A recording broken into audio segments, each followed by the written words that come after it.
إذا ظلم يسيب الظالم ظلم وبرضه مش أنت عايز تظلمني اظلم يلا مع السلامة. ليه؟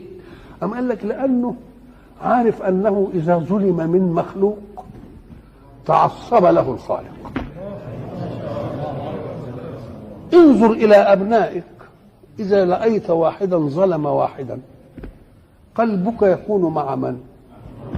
مع المظلوم وتطبطب عليه. حتى اللي ظلم ده وضرب أخوه يزعل اللي عمل الحكاية دي، قرب قلب أبيه من أخيه، يقوم يمكن يتمنى ان اخوه يبقى يضربه علشان يقرب من ابوه كده برضه. هو بقى اذا المخبت مستحضر اننا جميعا عيال الله، الخلق كلهم عيال الله، واحبهم اليه ارأفهم بعباده. فيقول ده ظلمني فيه رب لي وله ولا هي، وانا اذا رديت على الظلم سارد بقوتي، انما انا لما اسيبه تيجي قوه الله هي اللي فيه. ولذلك حتى لما يجوا اثنين، واحد عاقل واحد اعتدى على واحد، العاقل يقول ايه؟ على كل حال ان لنا اب يترضى عليه ولنا كبير يترضى ايه؟ اهو كده المخبر يذكر الله. تقوم ايه؟ يا ابن ادم دعوت على من ظلمك،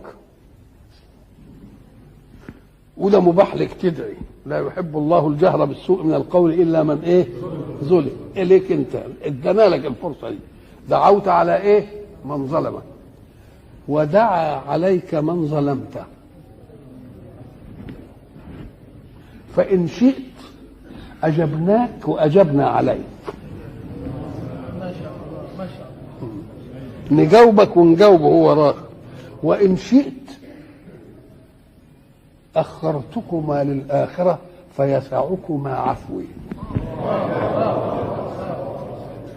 قول لي بقى لما يقعد واحد يبقى بالشكل ده يقول له لا ده خلاص انا يوم. فالمخبت ده معناه انه يقول لك يمكن انا ظلمت ولا مش ده، فيبقى ظلمني ده عشان نخلص وننتهي. ما ظلمتش اقول خلي ربنا هيبقى في ايه. ولذلك احنا قلنا كلمه زمان، لو علم الظالم ما اعده الله للمظلوم من الكرامه لظن عليه بالظلم. يقول ما يستاهلش ابن نظلمه.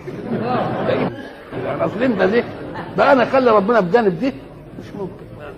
ولذلك ربنا يقول ايه؟ وكذلك نولي بعض الظالمين بعضا. قل له ايها الخير ضع قدما على قدم، ولا تلوث يدك بانك انت حتى تنتقم من الظالم. انا هجيب له واحد ظالم اقوى منه واظلمه وانت تقعد كده مبسوط.